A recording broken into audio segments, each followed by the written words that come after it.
కాకినాడ జిల్లా పీఠాపురం శ్రీపాద వల్లభ అనఘా దత్తక్షేత్రం గురు పౌర్ణమి సందర్భంగా ఆలయంలో ఉదయం 6:30 అనఘాదేవి సమేత దత్తాత్రేయ స్వామివారికి పంచామృత అభిషేకం అనంతరం దత్తాత్రేయ స్వామివారి ఉత్సవమూర్తికి భక్తులు స్వయంగా క్షీరాభిషేకం నిర్వహించారు. అనంతరం గురుపాదుక పూజ, గణపతి, నవగ్రహ సహిత దత్త హోమం, మహాపూర్ణాహుతి, అనఘావ్రతం, పల్లకి సేవ అనంతరం భక్తులకు అన్నప్రసాద వితరణ జరిగింది. సాయంకాలం భజన కార్యక్రమం జరుగుతుందని తెలిపారు.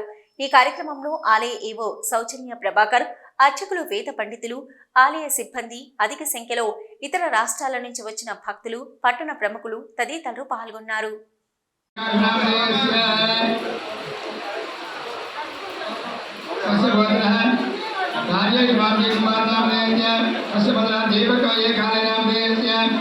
గురు పౌర్ణమి సందర్భంగా పిఠాపురం శ్రీవల్లభ మహాసంస్థానానికి అధిక సంఖ్యలో భక్తులు నిన్నటి నుండే తరలి రావడం జరిగింది. మహారాష్ట్ర నుంచి అలాగే ఇతర రాష్ట్రాల నుంచి కూడా మరి అధిక సంఖ్యలో భక్తులు వచ్చి మరి మన వసతి గృహాల్లో ఉన్నారు. అలాగే గౌరవనీయులైన మన ఉప ముఖ్యమంత్రి వర్యులు శ్రీ పవన్ కళ్యాణ్ గారు కూడా వచ్చిన భక్తులకి ఎటువంటి ఇబ్బందులు లేకుండా అన్ని సదుపాయాలు ఏర్పాటు చేయాలని వారు సూచించారు. అలాగే మరి మేము కూడా వారి సూచనలకు అనుగుణంగా ఈ వర్షానికి కూడా ఇబ్బంది పడకుండా ఈ వాటర్ ప్రూఫ్ టెంట్లు కానీ, అలాగే అదనంగా సెక్యూరిటీ సిబ్బందిని, అలాగే క్లీనింగ్ అండ్ శానిటైజేషన్ సిబ్బందిని అందరినీ ఏర్పాటు చేయడం జరిగింది. అలాగే వచ్చిన భక్తులందరికీ కూడా ఉచితంగా వసతి ఏర్పాటు చేయడం జరిగింది. అలాగే మార్నింగ్ టిఫిన్స్, మధ్యాహ్నం భోజనాలు, నైట్ ప్రసాదాలు అన్నీ కూడా మరి ఎవరికి ఇబ్బంది లేకుండా మేము ఏర్పాటు చేసామని చెప్పేసి తెలియజేస్తున్నాము. సుమారుగా ఒక 5,000 మంది వస్తారని చెప్పి మేము అంచనా వేసి